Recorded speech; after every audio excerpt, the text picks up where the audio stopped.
What I say, what I say now to take that away is, I'll tell people to like unplug. I was like, I'm sure it's plugged in, but let's unplug it and replug it. There you go. That way they're not embarrassed when when they re-plug it in. Yeah. There might be a snag on the connection or something. So let's just reset that connection and then it works now. It's very, very diplomatic of you. I'll do my best. Hey Joey, will you move your head a little bit right? Like slide? Yeah. Or... It's freaking me out, man. I moved like 8 inches. And it's fine. Now with your head right there. Well, no, it's actually, no, keep leaning the other way. I'm not wrong. You guys know I'm right. It's weird. Why do you want to see that? You want to see that one specific book behind his head? No. What my problem is there's books on the other side of the wall, and I didn't ever see those before. I could see the books on either side of his head. And just don't approve of those particular books? Well, no, but it's the backside of books, and it's more distracting. It's more depth behind his head. I like seeing the red and the I don't know, whatever. Fucking move your head, Joey. I don't know which way. No, go right. Just scoot right. A little bit more. That's what she said. Just a little bit more. Podcast gold. All right, just a wee bit more, and it will be right there. You know what? You're not even trying, Joey. Okay. You know what? I feel like you never try. I feel like you need to work something out before our shows. Just move over like an inch the other direction. Apparently the wicker chair that you got him just didn't do it for the 9th anniversary. Apparently he's poking him in the back or something. Yeah. No, it's perfect now. Hey, look, Okay. Sometimes I wake up to your wicker chair and I'm not interested. That's all I'm saying. Okay. Oh boy. All right. Hope you got another haiku ready. I do. I've got more if you want. For days. I'm pre-haikuing. We haven't done a second sync yet, have we? No. I don't think we have. It's podcast gold! Oh no. Yeah, so just prepare to... It'll be great. It'll be perfect. Yeah, so just prepare to... Y'all motherfuckers don't watch us play throughout the year, to tell you the truth. I'm gonna be real with you, and I don't care if I get fined.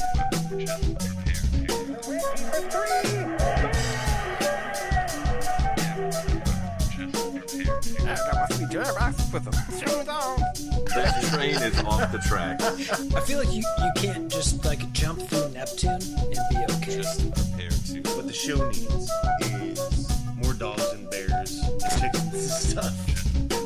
Yeah, so just prepare to be awash in unbelievable goodness. Welcome, Pacers fans. You were listening to the Undebeatables, your semi-weekly Pacers podcast. This is episode 568. Coming from Indianapolis. Okay, Joey, did you just pull out like an old version of what we used to do? Like, are you just that lazy that you just like didn't update it, or did you misread 3 for 5? I misread 3. There may have been some temporary time travel just for a moment, but I looked at the 5 and I said 3. Fair enough. I'm happy to jump right on you. Would that I were 200 episodes younger. Yes. But this is episode 568, coming from Indianapolis, Indiana. I'm your host, Joey Gaffrida, the man behind the dials and former season ticket holder. This show, we're going to discuss Myles Turner's pending trade, I'm assuming. Plus, we'll have some stats of the week, and Undegoogables. Joining me this show are all 3 of our analysts, coast to coast, like buttered toast. First, from the high school home of Jamison Brewer, Silver Spring, Maryland, it's the doctor, Jason Triplett. What is up, Pacers fans? What is up? Undebeatables. Shout out to... I don't know. I couldn't think of anything. Shout out to the NFL playoffs. They're happening. Championship weekend. Woot. From Moorhead City, North Carolina. He's a Red House bartender, mix up the drinks and the crappy jingles. John Colson. What is up, Undebeatables? What is up, Pacer Nation? What is up, Joey? Shout out. Apparently no longer an undebeatable. No, he knows what he knows what he did. I'm also not part of Undebeatable Nation or Undefeated Nation. Moving on from Boise, Idaho, out west. It's our enforcer, John Harper. What is going on, fellas? Shout out Nets assistant coach David Vanderpool. I don't know if you saw the clip on this one last week, but he was good enough to disrupt a pass from the bench in the fourth quarter of the Wizards-Nets game, which the Wizards ended up losing by 1. They were not so happy. So, Harper, let me ask you a question. Is that against the rules? I think so. Okay. He was not wearing a uniform. I think that was the main problem. Was he an assistant coach for Jason Kidd at some point? I feel like did he come up with the Coke spilling scheme as well? That's right. Or that's where he got trained. You never know. Not good. He caught a $10,000 fine. The Nets caught a $25,000 fine. Yeah, it was just bizarre. I mean, I don't know. If it wins you a game, it totally seems worth it. Yeah, absolutely. Every time. Yeah. What do you pay for a game? What do you pay 100%. Yeah. I mean, you got to pay the refs at least 3 times that. Right. You're getting $3,500 in fees. Come on, no big deal. Yeah, that was a good investment. Well done. Before we get into the show and discuss Myles Turner's upcoming trade, I'd like to remind you that you can support us anytime you'd like over at patreon.com/undebeatables. Join our community over there and help support us. Thank you to everyone who's done that so far. You can get access to our Slack community. You can get a koozie shipped out to you. Multiple koozies shipped out to you, more likely. Again, that's patreon.com/undebeatables. Hey, Joey. We're gonna play the jingle now. Okay. Because I've got another haiku. Oh, okay. Harper loves the real high energy, happy ones. So this is about the Pacers season up to now. Frog in tepid pot, warming to reality, soon to be a boil.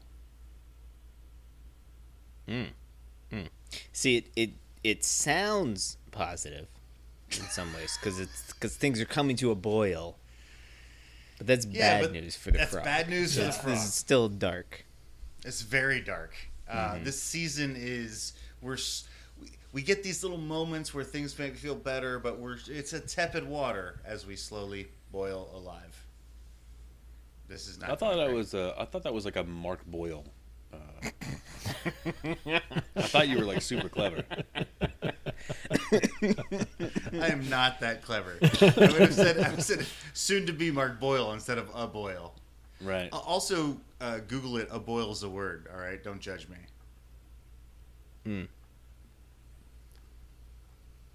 What did you have a fight with a spelling bee app or something? I did. I totally did. Tried to put a boil in, and it was like, that's not a word. And I'm like, F you, it is. And I Googled it, and it was. You gotta be a boil. Google said yes. The dictionary said no, and you went with Google? No. You went with whoever validated his thoughts. The failing New York Times app. Yeah, the failing New York Times app said it wasn't a word. The dictionary online said it was a word. And so I used it in a haiku because I'm awesome. To show up those New York Times liberal pricks. Elites. Screw those guys. Shout out Gray Lake. Cool. So Colson, the who's the frog in this one? I think Pacer Nation or okay. the Pacer team. I think the Pacer team. Okay. All right. So the Pacer team is the frog. They're slowly getting boiled. By inconsistency. I don't know. Okay. But so you're saying that the way to turn down the heat is to trade Myles Turner. Is that what I'm hearing? I have not said that, and I'm going to fight anybody who said that. Harper, last show. Also, Harper, did you bring your fighting gloves? I mean, I just need you to stand behind him while I'm going to push him. Okay. What if fighting gloves look like, Joey? I mean, they're boxing gloves. Yeah, boxing gloves. That's if you're going that style. You can just put some tape around your knuckles. Sure. I was going with gauntlets. Gauntlets. Yeah. I don't know. It's like depends on a white glove to slap somebody with. Sure. Challenge him to a duel. Sure. Yeah. I like all of these. These are all good. Then we'd have to meet at a specific time after you slap me, though. And Colson's not good with time. Exactly. I'll be like 5 minutes late, and you'll have already dueled yourself or something. Which is what I usually tell the lady to do. Is that what the kids call it these days? Dueling yourself? Harper, last show you made it sound like you were relatively certain that Myles Turner would not see the floor again in a Pacers uniform. Do you still stand by that? And if you do, R.I.P. Colson.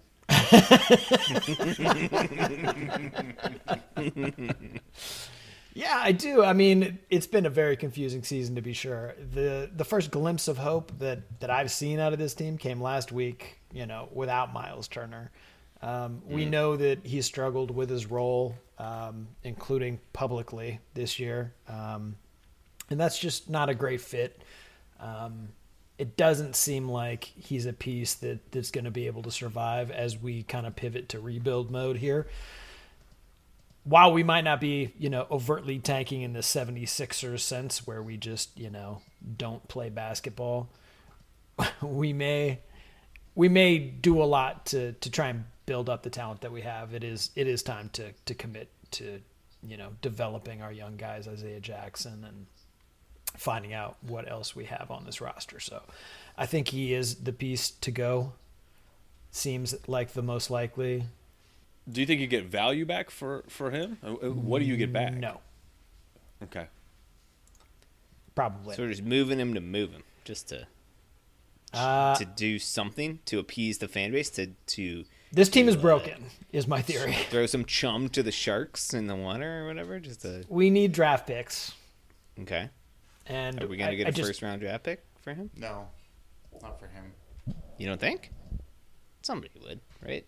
I mean, even if it's a late one. Okay, fair enough.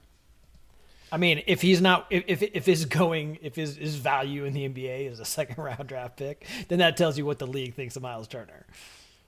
Well, no, I guess what I'm saying is because he's injured, like right now, so he's the leading shot blocker in the league, right? There are a lot of teams that could use him. There's a lot of teams that think they have a chance at the finals, and they'd love to pick him off. But right now he's injured. We don't know when he's coming back. I feel like that number goes down, and maybe you can get a prospect maybe that they've already decided they don't like, whatever team that is, and maybe you think you can save. A reclamation project. Yeah, exactly.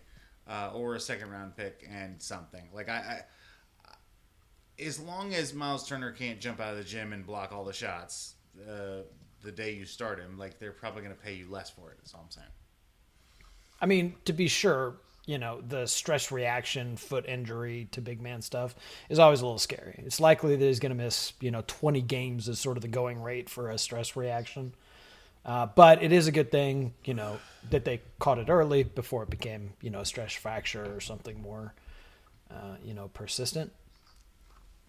But this team needs to make moves.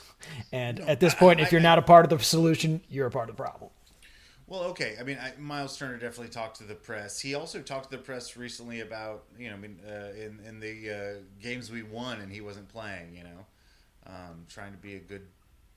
He seemed like he was still invested, but he did talk openly about being traded and what that means for him, what that looks like. I think he probably, most of everyone, assumes his foot is out the door. But well, I mean, he's been living under this reality for the past 3 or 4 years, right? 3 or 4 this years, is just for sure. who he is, right? Yeah.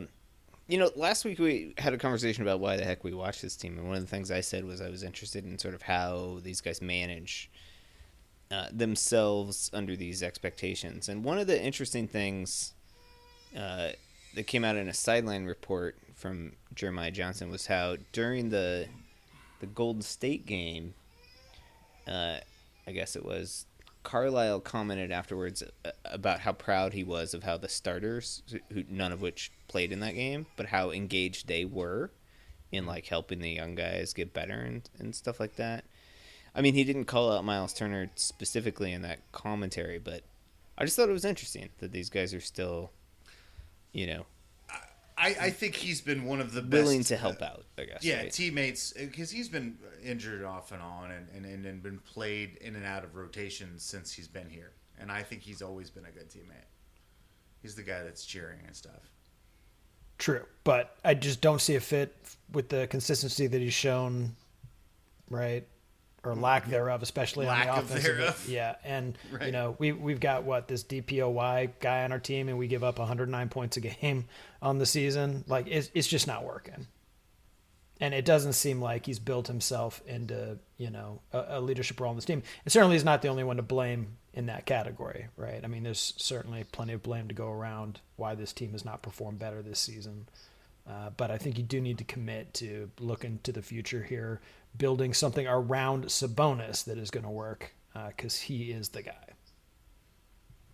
Well, you've said it before, like, a team builds itself around leadership, and this, I mean, Myles Turner's been here the longest. He's the longest tenured Pacer, right? He's had every opportunity to take the reins of this franchise and be this leader.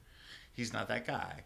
So if you're willing to have a guy on your team that's well paid and potentially your defensive anchor not be your best player, then that's one thing. But if you've invested as a franchise to say this is the guy that's going to lead us and given him every opportunity to do it and he hasn't done it, then it's probably time to move on.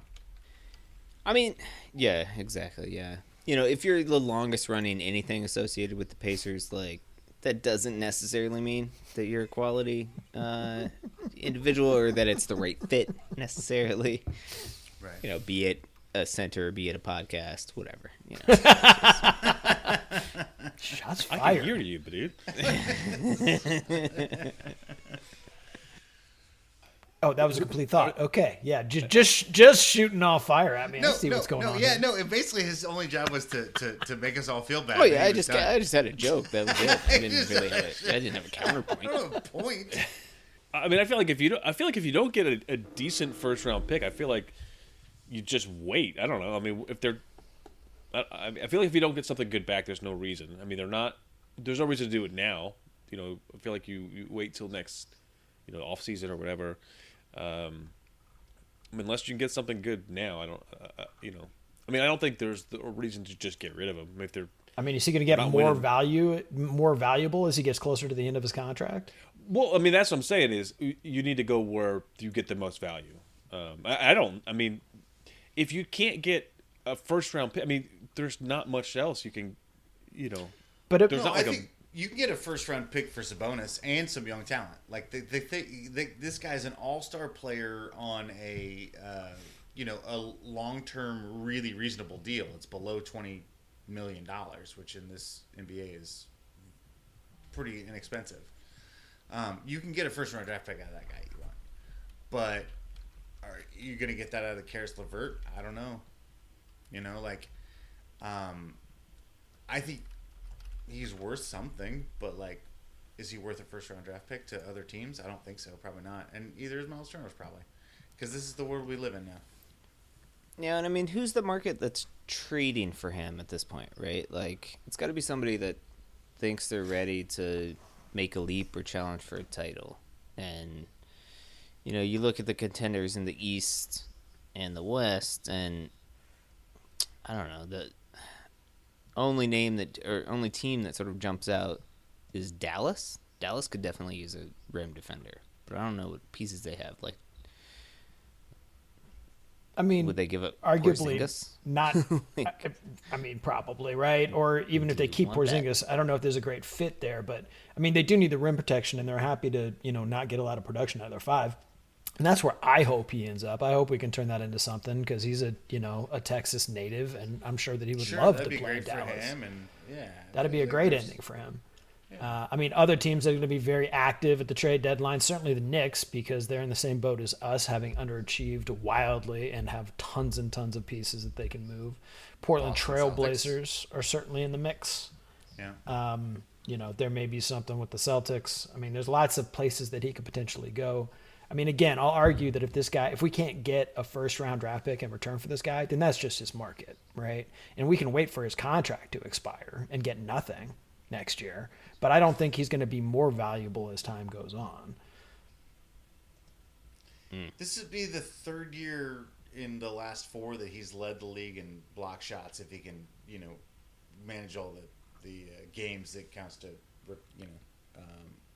get the attribution for that. But I don't understand how a guy who's leading the league in block shots who can hit a three-pointer, and just because we as a franchise are misusing doesn't mean that he's not worth more to another team than he would be to us. How are we misusing him? Look, I just feel like there's a way to get him more involved offensively. There's a way to more engage him on rebounds. Look, he loves blocking shots, but there's got to be a way to make this man more engaged than he is. And he's supposed to be our franchise, and it's not happened. Maybe he can't be engaged. Definitely not our franchise. Well, I mean, there were a couple of years where we thought that was the case. We've talked about it on this pod. We thought about how we wish that could be a thing. Right. Yeah, we did. And that has not been a thing. Yeah. And, I mean, at this point, I mean, are we even a better defensive team when he's on the floor, per 100? I'm not even sure that's the case at this point, right? He doesn't play at the end of the games. Right. I mean, Sabonis... I mean, it's situational. Yeah. I mean, Sabonis is certainly a flawed... he's not a perfect defensive big man by any stretch of the imagination, but he certainly guards the 5 position better than Myles Turner does. And by letting him play his, natural position, I'd argue that, we're doing a better job by letting him, flash offensively what he does best. Yeah, I mean, the question is, could you get a small ball 4-ish type player to play alongside Sabonis that can Thad Young be a weak side defender, right? Or Isaiah Jackson. Shot blocker at Isaiah Jackson. Whatever, 60% of the exactly efficiency that Myles Turner is or whatever. Yeah, on some level, the activity we just watched the activity of Isaiah Jackson. He doesn't have the skill. I mean, we watched Myles Turner since he's just came into the league. He's got great instincts. It took him a long time. He's gotten better every season at blocking shots, but he was never as athletic as this kid is. Yeah. I mean, again, we're probably not going to be overwhelmed with the amount of talent that we get out of him, but he's just not a very versatile player, right? There's not a lot of teams that just want a guy who, can't throw it down, right? He's not an alley-oop guy. He's not proven that he can shoot the 3, right? He can shoot the 3 pretty well. I mean, if you look at his last few games where he was shooting 12%, right? What's his overall season, though, on 3-pointers? He is down to 33%. Okay. No, it's about, what was that league average? Yeah, and 30. below his career average now after starting off really hot. I mean, part of the problem is that he's just really streaky. Again, he's just not been a consistent player for us. So, I mean, we're not going to get huge value in return for that piece. I would, you'd hope that we could get a solid first rounder. But the twin tower experiment that we've been running here is not bearing fruit. Yeah, I'm still upset by all of that because I still believe that could have worked by more imaginative people. I mean, if Rick Carlisle can't get it done for you, I don't know what coach you need. And and the offensive genius of Bjorkgren. I mean, Right. Yeah. and all steady Netty Nate McMillan. You thought if anybody could, he's OS as it comes, right? Yeah, that one should have worked before the rest of them should have. Yeah. But it didn't. But he kept Domantas Sabonis on the bench the entire time he was here. So, yeah. All right, fair enough. I guess I'm just too optimistic. I mean, I do wonder about Joey's point about, like, does his value right now is lower, I think, than it would be in the offseason, right? So in terms of return on investment, perhaps waiting until the offseason to trade is better. When your potential market for teams expands, as people are reshaping their rosters and trying to build for the next season. I agree with that and for him Sabonis. he would be in an expiring deal No, next year. Yeah, So I get it, but I agree with that Sabonis. But like the thing is Myles Turner is almost a plug and play player, right? He's a shot blocker and 3-point shooter. Like you just throw him in. But what I'm saying is there's like a team that's one trying to win a team championship. that is willing to maybe do that, and who knows if they're even willing to do that. Like if you look at the real contenders, like Phoenix has hella big dudes. We just saw JaVale McGee grab all of the rebounds against us. We don't Bismack Biyombo. and that's their like backup. right. So you look at Brooklyn. I guess Brooklyn could use a dude like this, but Yes, they definitely could. LA could use a guy like this. The Lakers may make some noise in that regard. Yeah. And probably not the Clippers, but I mean, the Lakers. I don't think he improves the Lakers. The Lakers have larger problems than. they just got to but do they've stuff. And if got AD is healthy, They got to then, do something. then their rim defense is taken care of, right? Yeah, And that's the main thing. They're not winning anything unless AD is healthy. So. Right, but if he'd love to come back and play the 4 against another guy who also can block all the shots too. I mean, I don't know, and shoot threes. I don't know. Maybe, yeah. I mean, Because even the if big guys they have, like a Dwight Howard, like they're just dunkers, right? if we do retain him and he's got this like naggy foot thing, I mean, is he going to see the floor? And if we can't feel comfortable playing him because we're afraid of the injury, I mean, is that going to further hurt our locker room? Can you? How much more damage? How much further down can our locker room go? Like, you know what I mean? Like, I don't know. I mean, having a guy, around who's like on the training, but it's just bad to have that kind of talk, right? It's bad to have that kind of media coverage. It's always bad. Sure. It was bad when, and it's always been around Myles. It certainly hasn't been something that's helped him over the course of his career, right? I mean, I know he's struggled, with social media and all the other heat that he gets. It sucks, right? I just don't. I just feel like this whole Twin Tower experiment, it ain't working at all for us. And Sabonis is the much better player. It's probably time to move on. Just holding him in the wings until we do something just doesn't seem like a very wise decision to me. No, I mean, look, we've talked about this numerous times. Our starting lineup, our preferred starting lineup, has never played with each other. Our starting lineup that was either with Karis LeVert or with Justin Holiday. So you get your Brogdon, your LeVert, your Myles Turner, and your Sabonis. Those are above 500 5-man roads. But none of those guys are available all the time. We haven't been able to stay healthy. We haven't been able to figure it out. And, that is a skill. Staying healthy is a skill. And that means we have guys that aren't, able to stay on this team and be the Warriors we need right now. So we got to make a change. Well, how is that a skill? Staying healthy? Yeah. It's definitely a skill. Like, I guess like staying away from Grayson Allen. I guess that's on Caruso, right? He Yeah. should have done it. Yeah, for sure. Yeah. Trailblazers might be interested. Maybe we can get some Anthony Simons. I mean, we're not getting some dime time. Yeah, I'm sure that they can't wait to trade Damian Lillard for Myles Turner. I was thinking for Domantas Sabonis. I mean, I don't want to trade Domantas Sabonis I know. But do you want Damian Lillard on your team? very much, but they're not. I mean, I seriously doubt they're going to do that either. I mean, you can get CJ McCollum for Domantas Sabonis, Nah. right? I mean, no offense to CJ McCollum, but he's no Dame Lillard.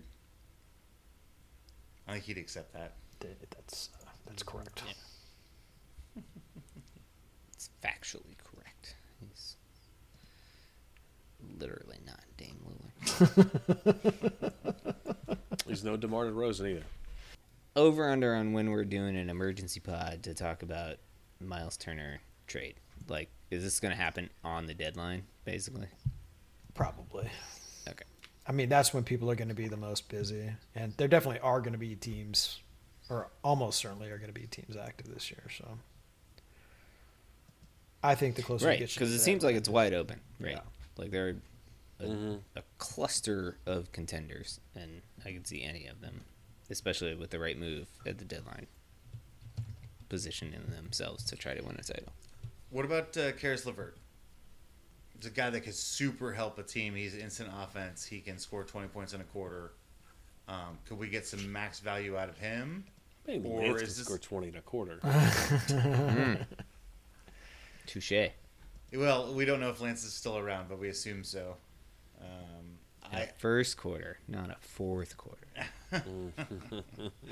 It feels like he seems to be a guy that you could maybe get some maximum value from teams that are trying to make a run that need another wing guard that can get their own buckets, maybe even off the bench. You know, I don't think the contenders need starters, but they need an 8-man road. Yeah, Does that make I don't sense? know. I've become more partial to Karis LeVert over the last month. kid I can feel play. like since he like sort of got his legs back under him, and got right from that vertebrae injury or whatever, like he looks good. Like you put him in that ball handler role, and Well, see, that's important though, Jason. I he mean, can distribute and right. score, right? We put him next to Malcolm Brogdon. Does that work? Yeah, I mean you do a his turn, my turn kind of thing, like. Or just don't worry about it because neither of them can stay healthy enough to be on the floor at the same Yeah, time. exactly. Ouch. I mean, basically $40 million Brutal. for like one position. Yeah. Brutal. Brutally honest. It's brutally true. Is Yeah. what that is. I mean, Malcolm has never been the ball handler, and playmaker at one that I was hoping that he would become. But Karis has absolutely shown flashes of that. Yeah. Well, Brogdon, didn't he average like 8 assists like a year ago or 2 years ago? Like, I mean, the guy can definitely dish it off, but he's not commanded the floor the way we thought about it, right? He's not. I mean, he had this flashes. team. Like there were definitely flashes during, last year and the year before when we were like, wow, this dude is just taking over games. And he can do that offensively for sure. Yeah. He knows But when he- to get his own. But he 60 games a year or whatever, and doesn't seem to be able to translate that into making other guys better the rest of the game. You know what I mean? Which we've talked about ad nauseum, so I won't Right. belabor the point. I do think that probably during the offseason, we will be reevaluating everyone top to bottom based on this year. So I mean, you have to. no one is. I mean, we're on pace to win 30 games, basically. So And I'm starting to do the place where people don't want to trade for our injured players, and all of our guys are getting injured at the worst time, and that we're going to be stuck with all of our best players that don't play for the rest of the season, so we can't trade them. They need to get injured at more opportune times. Thank you. For us. Joey. At least you Now understand that's what a I'm skill. saying. But I would like to keep giving these young guys minutes, because this was a really fun week of basketball. We won some games. There was some juice, some excitement. Well, you're gonna see it, and we're coming back soon. So Okay, good. Let's do it. so you're gonna get loaded up on all your gummy bear and your Sykes. Did we come up with a nickname for Sykes, or we I think decided we his thought name was awesome Sykes is already? pretty cool, right? So Yeah, I think we did. okay. What about Isaiah Jackson? He's my new favorite Pacer. I like that. IJ. I'll have to work You on have to this. explain that one to me. The old Idge. Idge. Idge. Get him, Idge. Yeah. Step into the ledge. We can do something. We got there. We'll get there. Okay. I was hoping you're going to go on one of your patented No, yeah, it might happen. free association games. And then you're going to end up with, I don't know, bag of scones or something. Yeah. New M&Ms. No, M&Ms are in the news too. All right, How what happened? dare they? He's making himself laugh so hard he can't Hey, even what's talk. going on? Have you heard of this? It's pretty good. No. Apparently, the new M&Ms are less less sexy, Less like sexy. the animated one, For Tucker okay. Carlson. and he's offended by this. Tucker Carlson, the guy you go to for your sexometer. So the over sexualization of the M&Ms has been canceled, and Tucker Yes. Carlson is upset. He really Yeah. likes his candy. So there's two M&Ms that are women. The brown one, and she's now, instead of wearing high heels, she's wearing like clogs. And the green one, instead of wearing high heels, is now wearing tennis shoes. And that's the only difference they made. And that is the desexualization of these characters. Yeah, that dude's super weird. So he finds them less sexy now. Yeah. Because apparently So- high heels are the way it is for the hot ladies. And the hot For the M&Ms. For the hot M&Ms. The hot candy. I think Tucker Carlson's first problem is that he found them sexy in the first place. Right. It's not a great sign. No. The fact that he has a take on this is a little problematic. Hey, look, I've never wanted to like start a radio beef with anybody, but let's go ahead and do it with Tucker Carlson. I'm pass. No, fuck that dude. I'll start a beef. This week, start of the week, we're bringing it back to Indiana, and we want to talk about the legendary. It was a Guinness World Record for the world's longest shower. Was held by IU student Dave Hoffman, set in 1972. So, do you guys? I don't know if you guys saw this, but can I get some? I want to get some guesses on at the time longest shower in the world. Longest shower in the world. Yeah. Are we wait, so we're saying time-wise, how long you Yes. stayed in the shower. Yeah. So, and the rule was you basically had to be getting hit by water continuously. The Like entire that's- time. Right. Yeah. No You stepping can't like out. go to the other side of the tub or whatever. No, and in fact, in one of the interviews, he he made it clear where he did his business. It was in a bucket. It was Whoa. Why didn't he just go down the drain? I don't know. I don't. Well, I think It was, he- it was Oh, long that enough kind he of had to do the business, other yeah. business. So Yeah. we're talking a several day affair So here. did he have observers hours during this entire time? Yeah, so apparently he had to have somebody with him at all times. Oh my goodness. In the shower? This is a terrible No, plan. like they could see In him. the shower / bathroom that he was now Yeah, living in. exactly. Through the transparent curtain. Yeah. And they could give him food and stuff. Yeah, and yeah. like, So he ate in there. He in fact apparently he got they got sponsored by a local restaurant, so they were bringing the food from the they restaurant. were He said wet food is what they called it. I mean, he would not put the food under the water, I believe. But How do you do that? He's supposed to be under the water the whole time. well, but like Turn your back. part of his body. Yeah, part of your body. You don't have to. Like, Every time I pull my hand in the shower, it gets a little bit wet. Like if I try to bring your phone in, like it's a little bit wet. Like I'm assuming his ham sandwich got a little bit wet. That's all I'm saying. maybe I don't know. Well, sure. Yeah. But Maybe he was having curry. curry sounds All right, good. Jason. What's Pizza. your Pizza would be fine. wet. Yeah, I'm with Harper. I think this is a multi-day affair. I'm gonna go 87 hours. Okay. It's over 3 days. That's a 3.5 long shower. days. Yeah. Yeah. Okay. I'm gonna up that and say 3.5 weeks. Oh my lord! 3.5 weeks. Okay. I'm right. going under that. I will give Okay. a week. Seems like a nice round place to be at. Be 168. Okay. Well, Harper, you were super close. It's 174 hours. Nice work, Harper. So well done there. Without going over as well. No, without going over. So a couple things about this though. So one, he had his friends, his dorm buddies are in the were helping him. They were bringing, playing games, cards and stuff like that. They Laminated also- cards. Exactly. I don't know. Exactly. Everybody's just pissed that all of their board games are getting wet. But there was some pushback.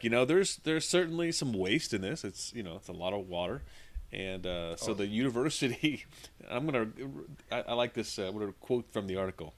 A few notes from the university asked Hoffman to cover the water costs, originally pegged at $120. He did not. The number was eventually reduced to a more reasonable $35, which he also did not pay. Well played, sir. Yeah. So the record stood until 1985, until Kevin Catfish McCarthy spent 341 Oh my hours, god! which is 2 weeks, in Buffalo State College shower. It's wonderful I'm that getting these closer are to my 3.5 invariably weeks. college students. Of Yes. course they are. Yeah. So, Because they have nothing else to do Apparently not. yes. while their parents pay $35,000 a year. Well, this was 1972. It was like $84. Okay, and true. they stand in the shower. Right. So, shout out to So is Breaking that Records. the current? So the current record is still 341, whatever. You know what? I should double check the. Oh, because I could do this tomorrow. I mean, I'm could. ready to Technically, go. no. You could do it 3 weeks from now. Right. So I'll do next week's podcast will be from a shower. That's how I'll stay in this. 0% chance of electrocution next week. Tune in. It'll be fine. It'll be fine. I'm not seeing any newer than the 341 All right. hours. I can totally break this. Yeah. I'm totally According to sorry. showerdoc.com. Why does that exist? Oh. Yeah. And the fastest shower ever, Ooh. 33.18 seconds. Wait, how do you define that? Yeah, I think you have to wash your naughty bits and then get out. What if your bits aren't that naughty? What No, if because you're all. very But wholesome? otherwise, you could jump in a shower and jump out. Like That's what I'm not a saying. thing. Yeah, there I mean, must be that's what some They requirements. said of- 33 seconds. There's got to be something going on there. Colson, I need you to set both of these records. All right. I'm definitely doing the longest one. Yeah. Okay. The one I that can you're sleep most with water interested on in is the most people showering simultaneously. Oh. Would you like to wager a guess at how many people were able to shower simultaneously? I'm going to go with 12 and a half people. 12 and a half. Yeah. Okay. I'm gonna take the over. What is this, Vegas? No, get out of here. I'm going to say, well, I guess, well, I don't know how you define that. I mean, you could take a hose and spray a crowd. Does that make a shower? I'm putting him in a shower stall. I'm gonna say 174. Whoa. This is a big outdoor I'm affair. going like in the like 53. 396. Whoa! Oh!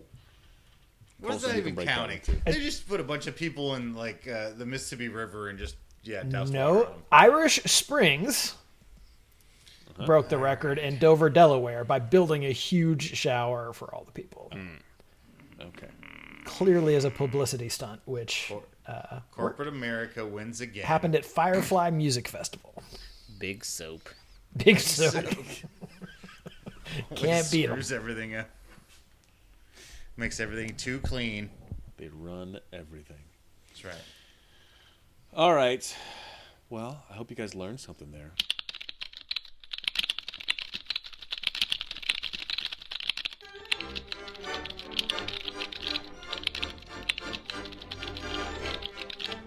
Oh, are we doing Undegooglable? That was the plan.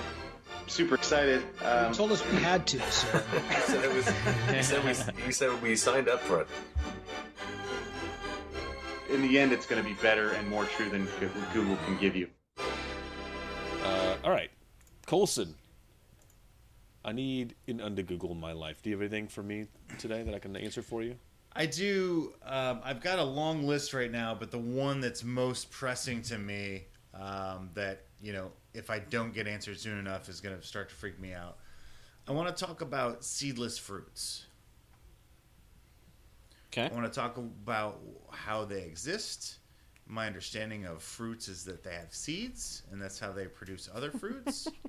And so if I am getting like a grape, right, where I'm eating my grape, and it's got no seeds in it, then how is it reproducing?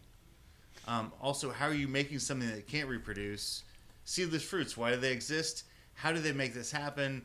So, the answer to your first question, why, is because seeds are annoying.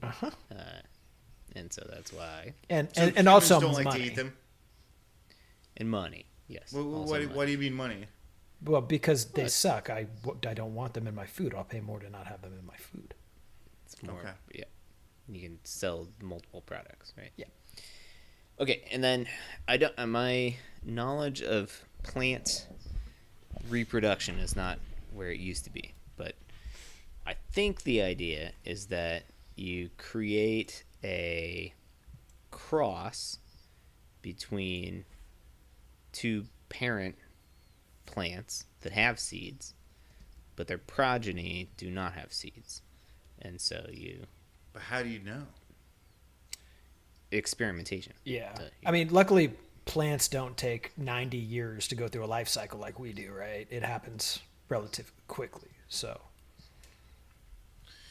you say you could have two plants have sex and give you a seedless thing, but that seedless thing can't have sex. I mean, it can. It just can't have fruit It can have babies. babies. It can have sex. It can't have babies. It can have a very pleasurable sexual life, but it Yes. can't have babies. Very fulfilling. Right, exactly. All the we needs are support- met. all of the pollens. We support you, yeah. But so what you're saying is that the They boy can put girl pollen anywhere the they boy, want. It doesn't boy matter. tree and the girl tree, I don't know, whatever, have sex, and they have a genderless, Dr. Mendel over here. sexless baby, no seeds. Now, do you just keep making those mommy and daddy trees having sex over and over again, or do you have like the sexless like? Actually, you can't, because once the berry is out there without a sex organ, Is it this can't a have metaphor? I sex. can't tell. Like, what happens when the boy tree and the girl tree die? Well, so these They go days to- you they would go to just heaven. you would genetically engineer your F0 generation, so the parent generation, to produce How would this work? To produce offspring that were not seed bearing, right? And So do you have to, okay, this is a weird question, but do you have to find like the smallest seed grapes on either side of the male and female thing and be like, oh yeah, they produce small seed grapes and connect them and keep getting smaller and smaller? probably seed that's grapes? how it started. Yeah, that's sort of the nature of How we work of evolution. crop breeding, right? Right. Is you're going to cross different crops with properties that you want, right? Like, So you said crossbreeding and I said evolution. So is that different? well, so crossbreeding is probably, I guess it's not an accelerated version of evolution, but it's guided trait preference. It's breeding. It's like dogs. Dogs aren't really evolving. Exactly, We yes. just force their breeding go. habits, right? Yeah. That's a good analogy. Yep. Okay, so yeah, I guess you would take if you want a smaller dog, you take 2 small dogs, and have them enjoy each other. You get a smaller dog, right? Yes. So the same thing with the plants. Like, hey, you have smaller seeds. Let's have you guys keep having sex. I mean, these days we're probably talking about full-blown genetic engineering, aren't we? We're just going in there and splicing stuff up. That's what my guess would be. Is that at this point, like the way like Monsanto makes like the Roundup Ready corn or whatever, but that corn cannot propagate itself, and that's the whole trick. Because Monsanto you come by the stuff every year, right? So that's but how what are make they money. getting that from? Active plants somewhere, right? Or they're just genetically creating it in a lab. I mean, both, right? Like you need the actual plants, but you have genetically engineered the plants to do what you want them to do, to produce progeny that don't, that are unable to replicate or whatever. Okay, so here would be another question. So like a cutie, are you familiar with a cutie? Mm-hmm. It's like a tiny orange. Like at the club? Oh, never mind. It's like a tiny orange. Okay. Cutie doesn't have seeds. Orange has seeds. So did they create a small orange without seeds? Yes. And that's why it's called a cutie? And they did that by just... It's called a cutie because somebody in marketing thought it would be. Right. Yeah. But what I'm saying is they took a bunch of orange plants and was like, you don't have that many seeds. Like, you don't have that many seeds either, baby. And they just all, like, fell in love and had babies. Yeah. Exactly. And the stork came or something. I don't know. I feel like you are probably writing some fiction in dark corners of the internet. I'm just trying to figure... Yeah. No, really, this is the history really of agriculture, Colson, is okay. people See, that helps crossing plants in order to get ones that bear larger fruit, or fruits without seeds, or fruit that is redder or greener. To college.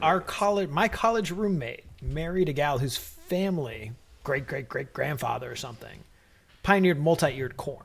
There used to be like 1 ear of corn per stalk.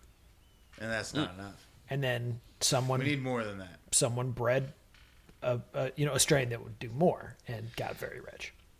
Right. I guess, and I'm with you, and I appreciate that understanding of how we've gotten to this place. It's a pretty mellow strain of corn, I think. If I remember. It's a good listen. But my question is, if you stop having seeds, you can't replant that thing. Right. So, I see what you're saying. So saying? for all of these Eventually other it all ones, dies out. Right. Yeah. So for all of these other ones, you can make an inbred dog strain. have sex with a Doberman Pinscher, and they create something different, right? But like now I've got seedless things. How do I keep them alive? You just need you just need clones of the seeds that you used originally, right? But were we able to do this before we could clone things? I guess is what I'm saying.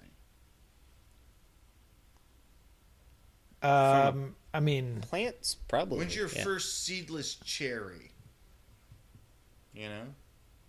Do they make seedless cherries? Hell yeah, they do. do that. Really?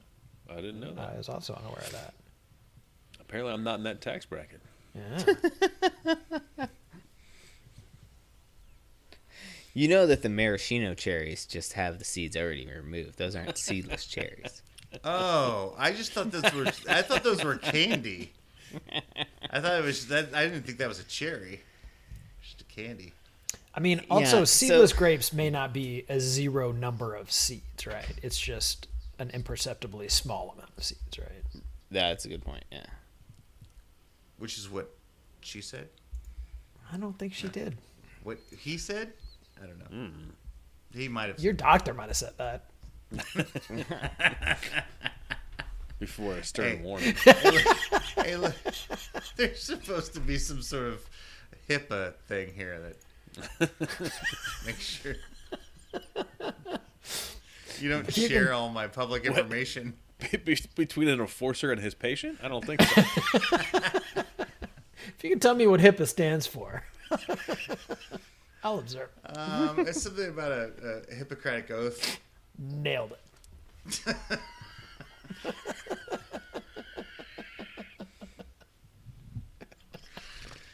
From Hippocrates. That's all I know. So it turns out most commercial fruit isn't grown from seed.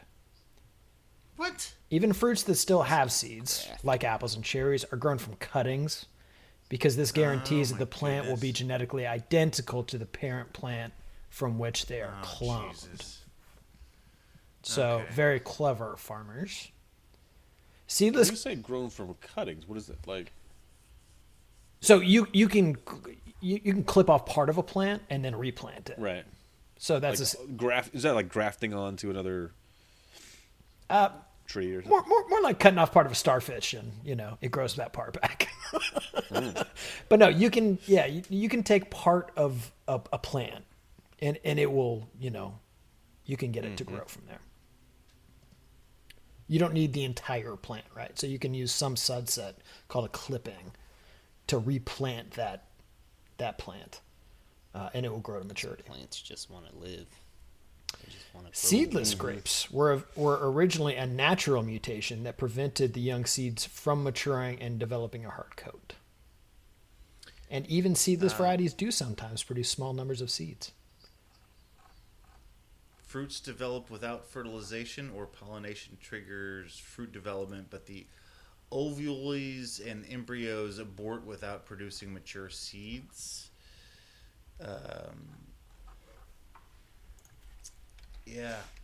Okay. Lacking seeds, fruits are generally propagated vegetally from cuttings or grafting, like you said, Harper.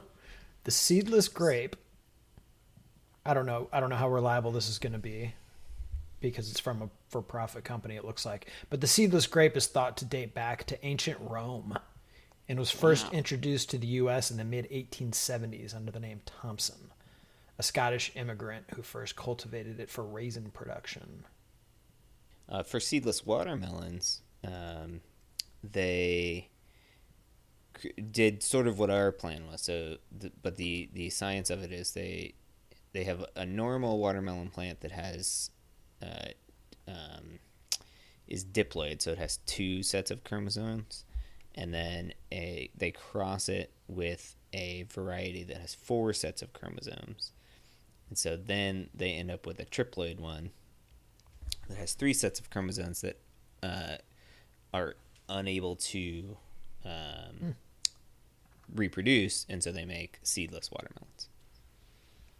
Yeah, I'm seeing a lot about things that aren't able to reproduce. Now, it seems like these have been around forever because they happen naturally, but we've figured out how to make them artificially. So that's and then we do that for profit. You're right, money. Yeah, and the grafting. We should have thought of the grafting. We should have. That's like all the almonds basically in the world are just grafted onto a different type of tree stump or something like that. And then there's that like cool hybrid plant that like grows tomatoes on top and potatoes on the bottom or whatever. It's supposed to like save the world at some point. Still waiting for that. No, it exists. It's a thing. For the world to be saved. That's what. Oh yes, yeah.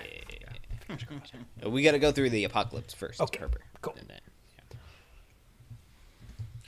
And then we get the tomato, potato that everybody has to yell about because nobody knows the answer just to what it's called. over and over and over again. That's just now it's got a different level. human history. Yeah. Tomato, potato. Jason, you're talking about the TomTato plant. Yeah, the TomTato. Yeah. Better than tobacco, I think. Yes, better than tobacco. Is it a Simpsons thing? But it's so addictive. Yeah. So magic. I'll take a crate or a carton, however they come.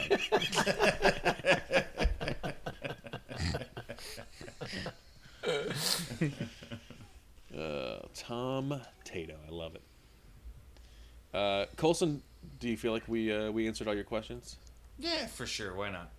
Okay, great. It ended at a TomTato, so. Sounds like a good party. Good. Well, I think that should probably wrap it up for this show. Once we hit the TomTato, I think that's all we needed. We'll be back with you next week. We're gonna get. We'll be talking about what happened to Myles Turner and why he's in insert city X, and we got insert 2 first-round draft picks. Yay! Yeah. Hopefully he just gets super healthy and wins DPOY on our team, and then the Twin Tower project will come out on top. But we will see. Yeah, and they end up being 1 and 2 on Pacers top 25 of all time. Yeah. And we Yeah. just have all the rings. It's Right. great. Yeah. That's all I'm asking for. Colson, would you be okay with Reggie Miller getting pushed aside by these two? I mean, if they can do what I want them to do, then yes. Okay. All right. But that means implicitly that Lance is going to get dropped down a spot or 2 spots. No, Lance will go up. It'll be fine. If we win Oh, a title okay. with him, it'll be fine. He'll move up. He'll Okay. also pass Reggie Miller, apparently. No, I'm thinking Reggie Miller would be like 3rd, and then Lance. Oh, okay. All right. I mean, live because with Lance that. is already 5. Yeah. Still? Yeah, I mean, right now he scored 17 points last game. Look. Watching him play is so much fun. Like, I watched that game against I don't know, it was the Lakers. He's just so active. Like, he didn't get a lot of like points or anything, but like I just really appreciate. I feel like everybody on the team is more like just aware of what's going to happen because they might get a basketball in their chest if they're not paying attention. It's true. Yeah. So. He would have been good with brick mitts, huh? Yeah, that would have been fun, huh? I mean, he had enough trouble with Mark Jackson, so I don't think Lance is going to be more predictable. There were some errant passes in that Suns game. Oh, yeah. The no looks. No one was looking. They weren't going great. Yeah, there's a lot of upset stuff going on for sure, but still love him. It Take the happens. risk. See what happens. All right, team. Well, we're going to get out of here. Thanks for hanging out with us. You can chat us up on the social medias. We are on Twitter at Undebeatables. We're on Facebook.com/The Undebeatables. The website is theundebeatables.com. There's a contact form there. You can send us a message. You can send us an email. Shout out at theundebeatables.com. And we've got a few medium t-shirts left on the website /store. For the architect, Dunny Walsh, and our once and always Hall of Fame coach, Bobby Sue Leonard. Turn out the lights.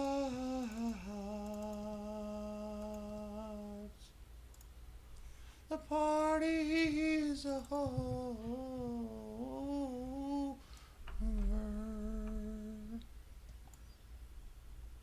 That was beautiful. I don't know that it was, Joey. Yeah, it was something. I mean, I'm just saying that, you know that. I appreciate your helping me out with my singing confidence, Joey. Hey, Colson, I got some other records that you can go after here. Okay. It's the longest time is spent sitting on the toilet. Oh boy, that's hemorrhoids written all over it. How long is that? Yeah. Let's see, 116 hours. Oh no, I'm not doing that. No. Okay. My legs fall asleep after like 10 minutes. Like, I'm not doing that. Fastest time to unravel a toilet roll. Okay. I could work on this.